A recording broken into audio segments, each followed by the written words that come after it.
اس زمانے میں مکہ کی طرف 4 راستے جاتے تھے جو مکہ کے ارد گرد کھڑی پہاڑیوں میں سے گزرتے تھے۔ فوج کے ہر حصے کو ایک ایک راستہ دے دیا گیا، انہیں اپنے اپنے راستے سے مکہ شہر کی طرف پیش قدمی کرنی تھی۔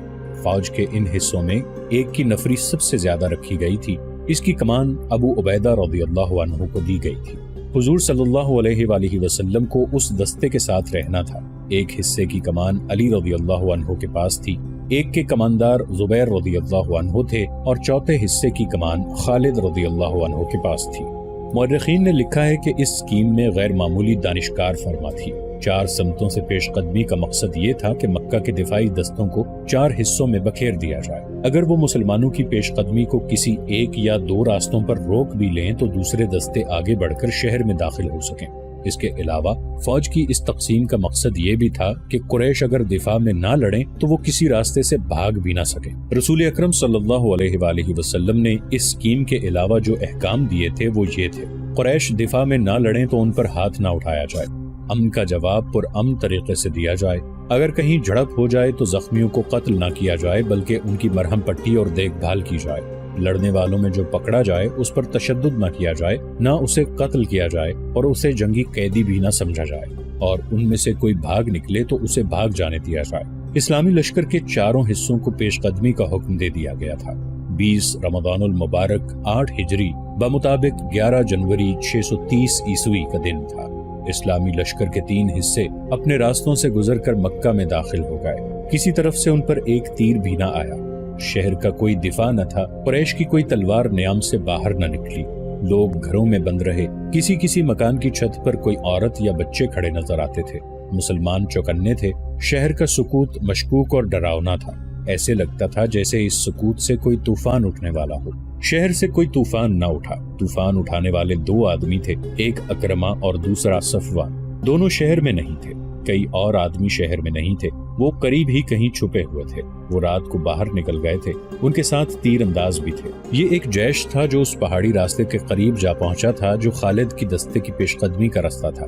اکرمہ اور صفوان کو معلوم نہیں تھا کہ اس اسلامی دستے کے قائد خالد رضی اللہ عنہ ہیں۔ اکرمہ اور صفوان کا ایک آدمی کہیں بلندی پر تھا، اس نے خالد رضی اللہ عنہ کو پہچان لیا اور اوپر سے دوڑتا نیچے گیا۔ اے صفوان، اس آدمی نے صفوان سے کہا، کیا تو ہمیں اجازت دے گا کہ تیری بیوی کے بھائی کو ہم قتل کر دیں؟ میری آنکھیں دھوکہ نہیں کھا سکتی، میں نے خالد کو دیکھا ہے، اپنے قبیلے کی عزت اور غیرت سے بڑھ کر مجھے کوئی اور عزیز نہیں۔ صفوان نے کہا، اگر خالد میری بہن کا خامند ہوتا تو آج میں اپنی بہن کو بیوہ کر دیتا، مت دیکھو کون کس کا بھائی، کس کا باپ اور کس کا خامند ہے۔ اکرمہ نے کہا، خالد میرا بھی کچھ لگتا ہے لیکن آج وہ میرا دشمن ہے۔ خالد رضی اللہ عنہ کا دستہ اور آگے آیا تو اس پر تیروں کی پہلی بوچھاڑ آئی۔ خالد رضی اللہ عنہ نے اپنے دستے کو روک لیا۔ اے اہل قریش، خالد رضی اللہ عنہ نے بڑی بلند آواز سے کہا، ہمیں راستہ دے دو گے تو محفوظ رہو گے، ہمارے رسول صلی اللہ علیہ وآلہ وسلم کا حکم ہے کہ اس پر ہاتھ نہ اٹھانا جو تم پر ہاتھ نہیں اٹھاتا۔ کیا تمہیں اپنی جانیں عزیز نہیں؟ میں تمہیں صرف ایک موقع دوں گا۔ تیروں کی ایک اور بوچھاڑ آئی۔ ہم تیرے رسول کے حکم کے پابند نہیں خالد، اکرمہ نے للکار کر کہا، ہمت کر اور آگے آ، ہم ہیں تمہارے پرانے دوست صفوان اور اکرمہ، تو مکہ میں زندہ داخل نہیں ہو سکے گا۔ خالد رضی اللہ عنہ نے تیروں کی دوسری بوچھاڑ سے معلوم کر لیا تھا کہ دشمن کہاں ہے۔ خالد رضی اللہ عنہ نے اپنے دستے کو روک کر پیچھے ہٹا لیا اور اپنے کچھ آدمیوں کو پہاڑوں کے اوپر آگے بڑھنے اور تیر اندازوں پر حملہ کرنے کے لیے بھیج دیا۔ اکرمہ اور صفوان خالد رضی اللہ عنہ کے ان آدمیوں کو نہ دیکھ سکے۔ تھوڑی سی دیر میں یہ آدمی دشمن کے سر پر جا پہنچے۔ وادی سے خالد رضی اللہ عنہ نے حلہ بول دیا جو اس قدر تیز اور شدید تھا کہ قریش کے پاؤں اکھڑ گئے۔ خالد رضی اللہ عنہ نے اوپر سے بھی حملہ کرایا تھا اور نیچے سے بھی۔ کہاں ہو اکرمہ؟ خالد رضی اللہ عنہ للکار رہے تھے۔ کہاں ہو صفوان؟ وہ دونوں کہیں بھی نہیں تھے۔ وہ خالد رضی اللہ عنہ کے حلے کی تاب نہ لا سکے اور خالد رضی اللہ عنہ کو نظر آئے بغیر کہیں بھاگ گئے۔ ان کا جیش بھی لاپتہ ہو گیا۔ پیچھے قریش کی 12 لاشیں رہ گئیں۔ مختصر سی اس جھڑپ میں 2 مسلمان حبش رضی اللہ عنہ بن اشعر اور کوز بن جابر فہری رضی اللہ عنہ شہید ہوئے۔ اسلامی فوج کے 3 حصے مکہ میں داخل ہو چکے تھے۔ خالد رضی اللہ عنہ کا دستہ ابھی نہیں پہنچا تھا۔ سب حیران تھے کہ اہل مکہ نے مزاحمت نہیں کی، پھر خالد رضی اللہ عنہ کے نہ آنے کی وجہ کیا ہو سکتی ہے؟ ایک قاصد کو دوڑایا گیا، وہ خبر لایا کہ خالد رضی اللہ عنہ 2 مسلمانوں کی لاشیں لے کر آ رہے ہیں اور ان کے دستے نے قریش کے 12 آدمی مار ڈالے ہیں۔ رسول کریم صلی اللہ علیہ وآلہ وسلم نے سنا تو آپ صلی اللہ علیہ وآلہ وسلم بہت برہم ہوئے۔ آپ صلی اللہ علیہ وآلہ وسلم اچھی طرح جانتے تھے کہ خالد رضی اللہ عنہ جنگ و جدل کے دل دادا ہیں، انہوں نے بغیر اشتعال کے لڑائی مول لے لی ہوگی۔ خالد رضی اللہ عنہ کے مکہ میں آنے کی اطلاع ملی تو رسول اللہ صلی اللہ علیہ وآلہ وسلم نے انہیں بلا کر پوچھا کہ اس حکم کے باوجود کہ لڑائی سے گریز کیا جائے انہوں نے قریش کے 12 آدمیوں کو کیوں مار ڈالا؟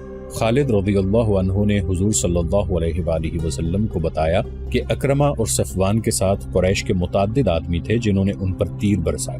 خالد رضی اللہ عنہ نے یہ بھی بتایا کہ انہوں نے اکرمہ اور صفوان کو ایک موقع دیا تھا لیکن انہوں نے تیروں کی ایک اور بوچھاڑ پھینک دی۔ رسول خدا صلی اللہ علیہ وآلہ وسلم نے ابو سفیان رضی اللہ عنہ سے پوچھا کہ اکرمہ اور صفوان کہاں ہیں؟ ابو سفیان رضی اللہ عنہ نے بتایا کہ وہ مکہ کے دفاع میں لڑنے کے لیے چلے گئے تھے۔ رسول خدا صلی اللہ علیہ وآلہ وسلم کو یقین ہو گیا کہ لڑائی خالد رضی اللہ عنہ نے شروع نہیں کی تھی، مکہ پر مسلمانوں کا قبضہ ہو چکا تھا۔ رسول اکرم صلی اللہ علیہ وآلہ وسلم مکہ میں داخل ہوئے تو آپ صلی اللہ علیہ وآلہ وسلم کے ہمراہ اسامہ رضی اللہ عنہ بن زید رضی اللہ عنہ، بلال رضی اللہ عنہ اور عثمان رضی اللہ عنہ بن طلحہ تھے۔ رسول کریم صلی اللہ علیہ وآلہ وسلم کو مکہ سے ہجرت کر کے مدینہ کو گئے 7 سال گزر چکے تھے۔ آپ صلی اللہ علیہ وآلہ وسلم نے مکہ کے در و دیوار کو دیکھا، وہاں کے لوگوں کو دیکھا، دروازوں اور چھتوں پر کھڑی عورتوں کو دیکھا، بہت سے چہرے شناسا تھے۔ آپ صلی اللہ علیہ وآلہ وسلم گزرتے چلے گئے اور کعبہ میں داخل ہو گئے، 7 مرتبہ بیت اللہ کا طواف کیا اور اللہ کا شکر ادا کیا۔ اب مکہ میں کسی کو اتنی ہمت نہیں پڑتی تھی کہ آپ صلی اللہ علیہ وآلہ وسلم کو جادوگر کہے یا آپ صلی اللہ علیہ وآلہ وسلم پر پھپتی کسے۔ اہل قریش چہروں پر خوف و ہراس کے تاثرات لیے اپنے انجام کے منتظر کھڑے تھے۔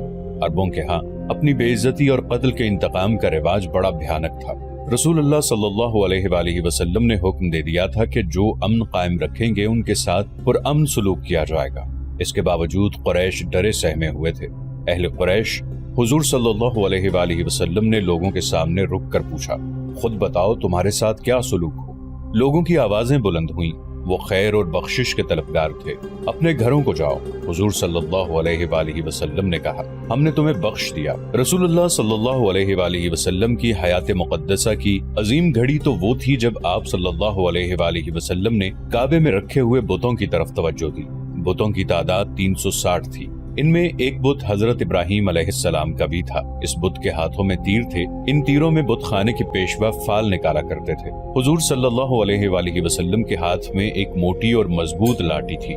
آپ صلی اللہ علیہ وآلہ وسلم نے اس لاٹھی سے بت توڑنے شروع کر دیے۔ آپ صلی اللہ علیہ وآلہ وسلم اپنے جد امجد حضرت ابراہیم علیہ السلام کی سنت کو زندہ کر رہے تھے۔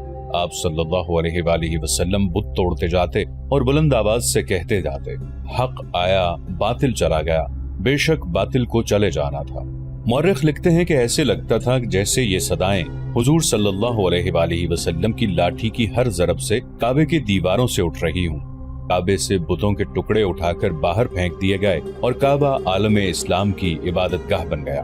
اس کے بعد آپ صلی اللہ علیہ وآلہ وسلم نے مکہ کے انتظامی امور کی طرف توجہ دی۔ قریش اور دیگر قبائل کے لوگ قبول اسلام کے لیے آتے رہے۔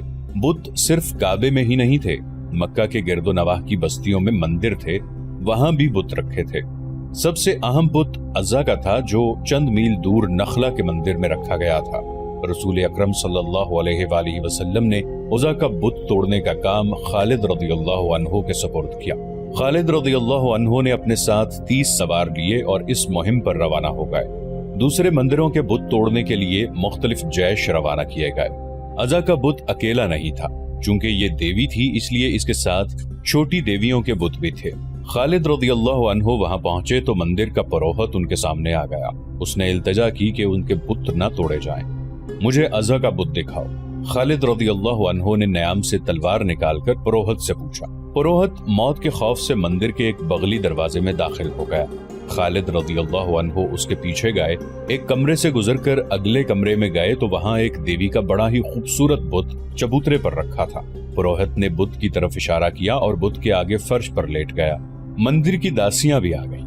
خالد رضی اللہ عنہ نے تلوار سے اس حسین دیوی کا بت توڑ ڈالا اور اپنے سواروں سے کہا کہ بت کے ٹکڑے باہر بکھیر دیں۔ پروہت دھاڑے مار مار کر رو رہا تھا اور داسیاں بین کر رہی تھیں۔ خالد رضی اللہ عنہ نے دیویوں کے بت بھی توڑ ڈالے اور گرج کر پروہت سے کہا، کیا اب بھی تم اسے دیوی مانتے ہو جو اپنے آپ کو ایک انسان سے نہیں بچا سکی؟ پروہت دھاڑے مارتا رہا۔ خالد رضی اللہ عنہ فاتحانہ انداز سے اپنے گھوڑے پر سوار ہوئے اور اپنے سواروں کو واپسی کا حکم دیا۔ جب خالد رضی اللہ عنہ اپنے 30 سواروں کے ساتھ مندر سے دور چلے گئے تو پروہت نے، جو دھاڑے مار رہا تھا، بڑی زور سے قہقہا لگایا۔ پجارنے جو بین کر رہی تھیں وہ بھی ہنسنے لگی۔ ازا کی توہین کوئی نہیں کر سکتا، پروہت نے کہا۔ خالد جو خود ازا کا پجاری ہوا کرتا تھا بہت خوش ہو کے گیا ہے کہ اس نے ازا کا بت توڑ ڈالا ہے۔ ازا زندہ ہے، زندہ رہے گی یا رسول اللہ صلی اللہ علیہ وآلہ وسلم۔ خالد رضی اللہ عنہ نے حضور صلی اللہ علیہ وآلہ وسلم کو اطلاع دی، میں عزا کا بت توڑ آیا ہوں، کہاں تھا یہ بت؟ حضور صلی اللہ علیہ وآلہ وسلم نے پوچھا۔ خالد رضی اللہ عنہ نے وہ مندر اور اس کا وہ کمرہ بتایا جہاں انہوں نے وہ بت دیکھا اور توڑا تھا۔ تم نے عزا کا بت نہیں توڑا خالد، رسول کریم صلی اللہ علیہ وآلہ وسلم نے فرمایا، واپس جاؤ اور اصلی بت توڑ کر آؤ۔ مورخ لکھتے ہیں کہ عزا کے 2 بت تھے، ایک اصلی جس کی پوجا ہوا کرتی تھی، دوسرا نقلی تھا۔ یہ غالباً مسلمانوں کو دھوکہ دینے کے لیے بنایا گیا تھا۔ خالد رضی اللہ عنہ کا خون کھولنے لگا، انہوں نے اپنے سواروں کو ساتھ لیا اور نخلا کو روانہ ہو گئے۔ مندر کے پروہت نے دور سے گھڑ سواروں کو آتے دیکھا تو اس نے مندر کے محافظوں کو بلایا۔ وہ پھر آ رہے ہیں، پروہت نے کہا، انہیں کسی نے بتا دیا ہوگا کہ اصلی بت ابھی مندر میں موجود ہے۔ کیا تم عزا کی عزت کی حفاظت کرو گے؟ اگر کرو گے تو عزا دیوی تمہیں مالا مال کر دے گی۔ کچھ سوچ کر بات کر مقدس پیشوا، ایک محافظ نے کہا۔ کیا ہم 2-3 آدمی اتنے زیادہ گھڑ سواروں کا مقابلہ کر سکتے ہیں؟ اگر عزا دیوی ہے تو یہ اپنے آپ کو ضرور بچا لے گی، ایک اور محافظ نے کہا۔ اس کے لہجے میں طنز تھی، کہنے لگا، دیوی دیوتا انسانوں کی حفاظت کیا کرتے ہیں، انسان دیوتاؤں کی حفاظت نہیں کیا کرتے، پھر عزا اپنی حفاظت خود کرے گی۔ پروہت نے کہا۔ خالد رضی اللہ عنہ کے گھوڑے قریب آ گئے تھے، محافظ مندر کی پجارنوں کو ساتھ لے کر بھاگ گئے۔ پروہت کو یقین تھا کہ اس کی دیوی اپنے آپ کو مسلمانوں سے بچا لے گی۔ اس نے ایک تلوار لی اور اسے عزا کے گلے میں ڈال دیا۔ پروہت مندر کے پچھلے دروازے سے نکلا اور بھاگ گیا۔ خالد رضی اللہ عنہ مندر میں آن پہنچے اور تمام کمروں میں عزا کا بت ڈھونڈنے لگے۔ انہیں ایک بڑا ہی خوشنما کمرہ نظر آیا۔ اس کے دروازے میں کھڑے ہو کر دیکھا، عزا کا بت سامنے چبوترے پر رکھا تھا، اس کے گلے میں تلوار لٹک رہی تھی۔ یہ بت ویسا ہی تھا جیسا خالد رضی اللہ عنہ پہلے توڑ کر گئے تھے۔ اس بت کے قدموں میں لوبان جل رہا تھا۔ کمرے کی سجاوٹ اور خوشبو سے پتہ چلتا تھا کہ یہ عبادت کا کمرہ ہے۔ خالد رضی اللہ عنہ نے دہلیز سے آگے قدم رکھا تو ایک سانولے رنگ کی ایک جوان عورت جو بالکل برہنہ تھی خالد رضی اللہ عنہ کے سامنے آ گئی۔ وہ رو رہی تھی اور فریادیں کر رہی تھی کہ بت کو نہ توڑا جائے۔ مورخ لکھتے ہیں کہ یہ عورت خالد رضی اللہ عنہ کے ارادے کو متزلزل کرنے کے لیے برہنہ ہو کے آئی تھی، اور اس کے رونے کا مقصد خالد رضی اللہ عنہ کے جذبات پر اثر ڈالنے کے سوا اور کیا ہو سکتا تھا۔ خالد رضی اللہ عنہ آگے بڑھے تو اس عورت نے بازو پھیلا کر خالد رضی اللہ عنہ کا راستہ روک لیا۔ خالد رضی اللہ عنہ نے نیام سے تلوار نکالی اور اس عورت پر ایسا زوردار وار کیا کہ اس کا ننگا جسم 2 حصوں میں کٹ گیا۔ خالد رضی اللہ عنہ غصے سے بپھرے ہوئے بت تک گئے اور اس کے کئی ٹکڑے کر دیے۔ طاقت اور خوشحالی کی دیوی اپنے آپ کو ایک انسان سے نہ بچا سکی۔ خالد رضی اللہ عنہ مندر سے نکل کر گھوڑے پر سوار ہوئے اور ایڑ لگائی۔ ان کے سوار ان کے پیچھے جا رہے تھے۔ مکہ پہنچ کر خالد رضی اللہ عنہ رسول اکرم صلی اللہ علیہ وآلہ وسلم کے حضور پہنچے۔ یا رسول اللہ صلی اللہ علیہ وآلہ وسلم، خالد رضی اللہ عنہ نے کہا، میں عزا کا بت توڑ آیا ہوں۔ ہاں خالد، رسول اللہ صلی اللہ علیہ وآلہ وسلم نے فرمایا، اب تم نے عزا کا اصلی بت توڑا ہے، اب اس خطے میں بت پرستی نہیں ہوگی۔ قریش کا مشہور اور جوشیلا سالار اکرمہ مکہ کے راستے میں خالد رضی اللہ عنہ کے خلاف آخری معرکہ لڑ کر روپوش ہو گیا تھا۔ اس نے اور صفوان نے اپنے قبیلے کے سردار کی حکم عدولی کی تھی۔ اسے اپنا انجام بہت برا نظر آ رہا تھا۔ اسے یہ بھی معلوم تھا کہ رسول کریم صلی اللہ علیہ وآلہ وسلم بھی اس کی یہ خطا نہیں بخشیں گے کہ اس نے اسلامی فوج کے ایک دستے پر حملہ کیا اور اس دستے کے 2 آدمی شہید کر دیے تھے۔ اکرمہ کی بیوی مکہ میں تھی۔ تاریخوں میں واضح اشارہ ملتا ہے کہ رسول کریم صلی اللہ علیہ وآلہ وسلم نے فتح مکہ کے بعد قریش کی 4 عورتوں اور 6 آدمیوں کے قتل کا حکم دیا تھا۔ انہوں نے مسلمانوں کو بہت زیادہ تکلیفیں پہنچائی تھیں اور مسلمانوں کے خلاف سازشیں تیار کی تھیں۔ انہیں مرتد کہا گیا تھا۔ ان میں ہند اور اکرمہ کے نام خاص طور پر قابل ذکر ہیں۔ ابو سفیان کی بیوی ہند ہر اس انسان کے خون کی پیاسی ہو جاتی تھی جو اسلام قبول کر لیتا تھا۔ اکرمہ کی بیوی مکہ میں تھی۔ فتح مکہ کے 2-3 روز بعد ایک آدمی اکرما کے گھر آیا۔ میں تمہارے لیے اجنبی ہوں بہن، اس شخص نے اکرما کی بیوی سے کہا۔ اکرما میرا دوست ہے، میں قبیلہ بنو بکر کا آدمی ہوں۔ تمہیں معلوم ہوگا کہ اکرما اور صفوان نے مسلمانوں کا رستہ روکنے کی کوشش کی تھی، لیکن اس کے ساتھ بہت تھوڑے آدمی تھے۔ اس کا مقابلہ خالد سے تھا جو تجربہ کار جنگجو ہے، اور اس کے ساتھ آدمی بھی زیادہ تھے۔ میں جانتی ہوں، اکرما کی بیوی نے کہا۔ میں پہلے سن چکی ہوں میرے اجنبی بھائی، مجھے بتاؤ وہ کہاں ہے؟ وہ زندہ تو ہے؟ وہ مجھے بتا گیا تھا کہ یمن جا رہا ہے۔ اجنبی نے کہا، وہ کہہ گیا ہے کہ تجھے وہاں بلا لے گا۔ مجھے یہ بھی معلوم ہے کہ وہ کس کے پاس گیا ہے، تجھے یہی بتانے آیا تھا۔ وہ واپس نہیں آئے گا، اسے یہاں بھی نہیں آنا چاہیے۔ اکرما کی بیوی نے کہا، وہ آ گیا تو اسے قتل کر دیا جائے گا، تم تیار رہنا۔ اجنبی نے کہا، اس کا پیغام آئے گا تو میں تمہیں اس کے پاس پہنچا دوں گا۔ تم اس کے پاس پہنچ جاؤ گی تو وہ تمہیں اپنے ساتھ لے کر حبشہ کو چلا جائے گا۔ اجنبی اسے اپنی بستی کا اور اپنا نام بتا کر چلا گیا۔ 2 روز بعد اکرما کی بیوی بنو بکر کی بستی میں گئی اور اس آدمی سے ملی جس نے اسے اکرما کا پیغام دیا تھا۔ کیا تو اکرما کے پاس جانے کو آئی ہے؟ اکرما کے دوست نے پوچھا۔ میں اسے واپس لانے کے لیے جا رہی ہوں۔ اکرما کی بیوی نے کہا، کیا تو نہیں جانتی کہ وہ آیا تو اسے قتل کر دیا جائے گا؟ اسے قتل نہیں کیا جائے گا۔ اکرما کی بیوی نے کہا، میں نے اسلام قبول کر لیا ہے اور رسول اللہ صلی اللہ علیہ وآلہ وسلم نے میری فریاد پر میرے شوہر کو معاف کر دیا ہے۔ کیا تو نے محمد کو اللہ کا رسول مان لیا ہے؟ مان لیا ہے۔ محمد نے تمہارے ساتھ سودا کیا ہوگا۔ اکرما کے دوست نے کہا، اس نے تمہارے آگے یہ شرط رکھی ہوگی کہ تم اور اکرما اسلام قبول کر لو تو؟ نہیں۔ اکرما کی بیوی نے کہا، محمد صلی اللہ علیہ وآلہ وسلم نے جو اللہ کے بھیجے ہوئے رسول ہیں، میرے ساتھ ایسا کوئی سودا نہیں کیا، اور محمد صلی اللہ علیہ وآلہ وسلم ان میں سے نہیں جو سودا کر کے اپنی بات منوایا کرتے ہیں۔ میں وہاں اپنے شوہر کی جان بخشی کی فریاد لے کر گئی تھی۔ یہ وہی محمد صلی اللہ علیہ وآلہ وسلم ہیں جنہیں میں بڑی اچھی طرح جانتی تھی، لیکن اب میں نے آپ صلی اللہ علیہ وآلہ وسلم کو دیکھا تو میں نے دل سے کہا کہ یہ وہ محمد صلی اللہ علیہ وآلہ وسلم نہیں جو کبھی ہم میں سے تھے۔ یہ محمد صلی اللہ علیہ وآلہ وسلم جن کے پاس میں اب فریاد لے کر گئی، آپ کی آنکھوں میں مجھے کوئی ایسی چیز نظر آئی جو کسی اور انسان میں نہیں ہوتی۔ مجھے ڈر تھا کہ محمد صلی اللہ علیہ وآلہ وسلم جو اللہ کے رسول ہیں کہیں گے کہ یہ اکرما کی بیوی ہے، اسے یرغمال بنا کر رکھو تاکہ اکرما آ جائے اور اسے قتل کر دیا جائے۔ لیکن آپ صلی اللہ علیہ وآلہ وسلم نے مجھے ایک مجبور عورت جان کر عزت سے بٹھایا۔ میں نے فریاد کی کہ فتح آپ کی ہے، میرے بچوں کو یتیم نہ کریں، میرے شوہر کی بدعہدی کی سزا مجھے اور میرے بچوں کو نہ دیں۔ آپ صلی اللہ علیہ وآلہ وسلم نے کہا کہ میں نے اکرما کو معاف کیا، اور معلوم نہیں وہ کون سی طاقت تھی جس نے مجھ سے کہلوایا کہ میں تسلیم کرتی ہوں کہ محمد صلی اللہ علیہ وآلہ وسلم اللہ کے رسول ہیں۔ اب میں اس خدا کو مانتی ہوں جس نے محمد صلی اللہ علیہ وآلہ وسلم کو رسالت دی ہے۔ اور تو مسلمان ہو گئی؟ اکرما کے دوست نے کہا۔ ہاں۔ اکرما کی بیوی نے کہا، میں مسلمان ہو گئی، مجھے اس کے پاس لے چل میرے شوہر کے دوست، میں اسے واپس لاؤں گی، میں دوستی کا حق ادا کروں گا۔ اکرما کے دوست نے کہا، چل میں تیرے ساتھ یمن چلتا ہوں۔ کافی دنوں بعد اکرما اپنی بیوی کے ساتھ مکہ میں داخل ہوا۔ اپنے گھر جانے کی بجائے حضور صلی اللہ علیہ وآلہ وسلم کے پاس گیا اور اس نے اپنے کیے کی معافی مانگ کر اسلام قبول کر لیا۔ اسی روز صفوان بھی واپس آ گیا، وہ بھاگ کر جدہ چلا گیا تھا۔ ایک دوست اس کے پیچھے گیا اور اسے کہا کہ وہ سالاری رتبے کا جنگجو ہے اور اس کی قدر رسول کریم صلی اللہ علیہ وآلہ وسلم ہی جان سکتے ہیں۔ اسے یہ بھی کہا گیا کہ قبیلہ قریش ختم ہو چکا ہے۔ صفوان تلوار کا دھنی اور نامور سالار تھا، وہ اپنے دوست کے ساتھ مکہ آ گیا اور اس نے رسول کریم صلی اللہ علیہ وآلہ وسلم کے حضور پیش ہو کر اسلام قبول کر لیا۔ ابو سفیان رضی اللہ عنہ کی بیوی ہند ایسی عورت تھی جس کے متعلق سوچا بھی نہیں جا سکتا تھا کہ اسلام قبول کر لے گی۔